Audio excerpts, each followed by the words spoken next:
بسم اللہ الرحمن الرحیم، السلام علیکم۔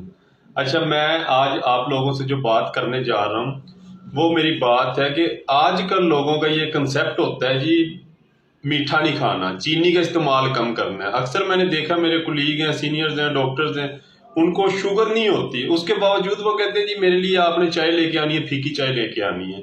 تو کیا آپ اس چیز کی فیور کرتے ہیں کہ اگر ایک انسان کو کسی طرح کی کوئی بیماری نہیں ہے، کوئی مسئلہ نہیں ہے، کوئی ڈیزیز نہیں ہے، کوئی شوگر نہیں ہے، کوئی اس کے جسم کوئی ہائپر گلائسیمیا نہیں ہے، پھر وہ کیوں چینی سے اوائڈ کر رہا ہے؟ آپ اس چیز کی فیور کرتے ہیں کہ وہ ٹھیک کر رہا ہے یا وہ غلط کر رہا ہے؟ اگر کوئی میرے سے پوچھتا ہے کہ یہ ٹھیک ہے، میں کہوں گا بالکل ٹھیک نہیں ہے۔ ایک بندہ ہے، اس کو شوگر ہے، خدا نخواستہ کوئی مسئلہ ہے، وہ میٹھے کا استعمال نہیں کر رہا، وہ لوجک تو سمجھ میں آتی ہے۔ اب میرے سینئرز ہیں، ڈاکٹرز ہیں، وہ کہتے ہیں جی پھیکی چائے لے کے آنا، ان کو شوگر بھی نہیں ہے، تو کیا وہ ٹھیک کر رہے ہیں؟ بالکل غلط کر رہے ہیں وہ۔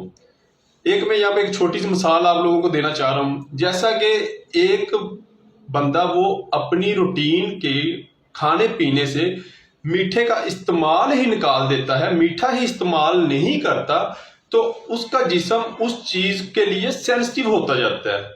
جیسے کہ ایک سمپل سی بات ہے، ایک سپیر ہے، سانپ والا جو جوگی وغیرہ ہوتے ہیں، ایک سادہ سی مثال آپ کو دے رہا ہوں کہ ہم کہتے ہیں کہ ان کو تو چھوٹے موٹے سانپ کا زہر اثر ہی نہیں کرتا، اور یہ حقیقت بات ہوتی ہے، کیونکہ وہ ان چیزوں میں رہ چکے ہوتے ہیں۔ وہ جو زہریلے سانپ نہیں ہوتے، کبھی انہوں نے آپ کو دکھانا ہے کہ جو ان کی انگلی پہ کاٹ رہا ہے، ہاتھ پہ کاٹ رہا ہے، وہ چھوٹا موٹا زہر ان کے جسم اس چیز کا عادی ہو چکا ہوتا ہے، تو وہ چھوٹا موٹا زہر ان کو نقصان ہی نہیں دیتا۔ ایسے ہی میں ایک بات کروں کہ ایک بندے کو شوگر نہیں ہے، وہ چینی کا استعمال بھی چھوڑ دیتا ہے، تو اس کا جسم وہ سینسٹیو ہو جاتا ہے۔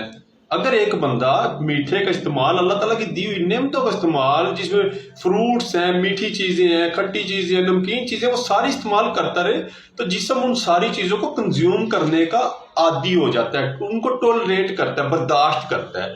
اب ایک نارمل بندہ جس کو کبھی شوگر ہے ہی نہیں، کوئی بیماری ہے ہی نہیں، وہ چینی چھوڑ دیتا ہے، تو جسم کو وہ چیز نہیں ملتی۔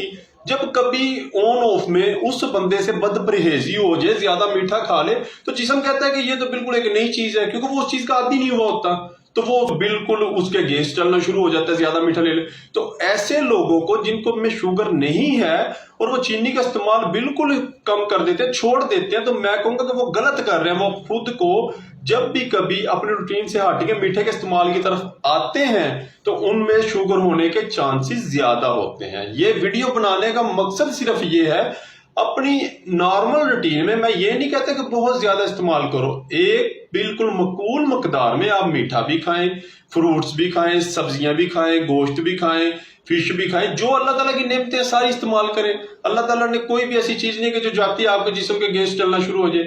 یہ ہماری روٹین ہوتی ہے، ہماری لائف سٹائل ہوتا ہے، جو ہمیں خود بیماریوں کی طرف لے کے جاتا ہے۔ ایک سمپل سی مثال ہے، آپ کو پتہ ہے کہ جیسے یہ لوگ جو گاؤں میں یا یہ جھگیوں میں رہنے والے لوگ، ان کے بچے سارا دن مٹی میں کھیلتے ہیں اور وہ بیمار بہت کم ہوتے ہیں۔ ہمارے بچے صاف ستھرے گھروں میں رہنے کے باوجود تھوڑی گرمی ہو، تھوڑی سردی ہو، تھوڑا ٹمپریچر چینج ہو، فوراً بیمار ہو جاتے ہیں۔ اس کی وجہ کیا ہوتی ہے کہ جو بچے مٹی میں آلریڈی کھیل رہے ہیں، ان کا امیون سسٹم بہت سٹرونگ ہو چکا ہوتا ہے، وہ چھوٹی موٹی life style changes, environmental changes کو ان کا جسم برداشت کر جاتا ہے۔ ہم نے اپنے بچوں کو وہ عادت ہی نہیں ڈالی ہوتی۔ کبھی آپ یورپین کنٹری کا اگر کسی کو اتفاق ہے، ادھر کی کوئی انفارمیشن ہے، تو میرے جاننے میں یہ بات ہے کہ وہ لوگ خود اپنے بچوں کو لے کے جاتے ہیں، مٹی میں چھوڑتے ہیں۔ وہ بچے ویکلی بیس پہ یا ہفتے میں 2 یا 4 دفعہ جا کے مٹی میں کھیلتے ہیں، صرف ان کا مقصد یہ ہوتا ہے کہ ہمارے بچوں کا امیون سسٹم سٹرونگ ہو۔